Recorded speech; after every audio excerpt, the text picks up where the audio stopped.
It's Dr. Keith Ablow with another Pain to Power video. This one is a specific insight for those of you who might struggle with compulsive gambling. And it doesn't apply necessarily to everybody who struggles with that problem, but I think it's useful sometimes to decipher, to put sort of a metaphor to or poetry to the almost inexplicable behavior that some people show. Now, why would someone go to, let's say, a casino, a windowless building, where they lose money again and again and again? Because that's the game, right? The house wins, you lose eventually, and then you suffer. Well, that's the way that I think. That's the Pain to Power program in miniature. Here it is. You figure out, wait a second, I'm putting myself in a losing position again and again. The house wins. Okay, so how do I start to think? I start to think, what sort of a house did you grow up in?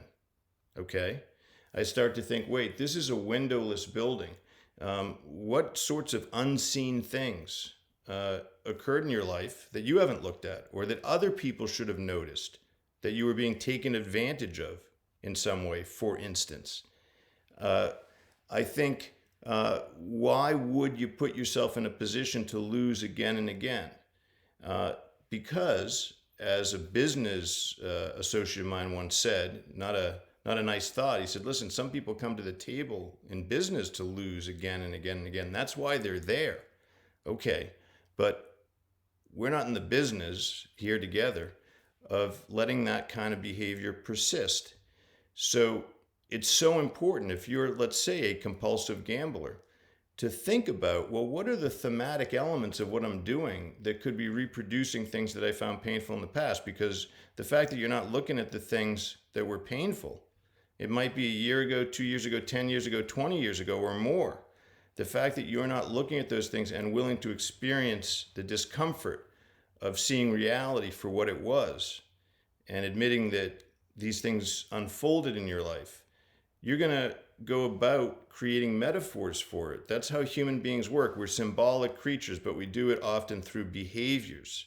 We reenact what happened to us a long time ago that we're just not willing to look at, and we suffer through it again and again and again. Again, to be in a building, windowless, go there again, have false friends at the door. They greet you. Hey, good to see you. Yeah, you're going to take my money, right? False friends. Did you have false friends in the past? Is there something about being greeted like a hero at a place where they're about to steal from you, essentially? Or they're very willing for you to go home sad or feeling defeated? Does that resonate with you? What you want to do is find out what does resonate. Use today's trouble as like as a way, a lever to open up past troubles, to see things you've never been willing to look at before. And it's miraculous what happens then. You free yourself from it, okay? You get to choose different pathways because you don't have to reproduce what you went through, okay? You get rid of the metaphors, the compulsive ritual of reenacting what happened to you in a different way, on a different stage. You don't have to hurt yourself anymore in these symbolic ways. That's what Pain to Power is all about. That's the pathway we human beings need to travel in order to become more powerful. And it matters, and you should do that work for yourself, perhaps together with me, because your story matters. And it doesn't matter if you're 70 or you're 37 or you're 57. Whenever you come to the process, you come to the process. You get lots of time left, God willing. Let's make the time spectacular.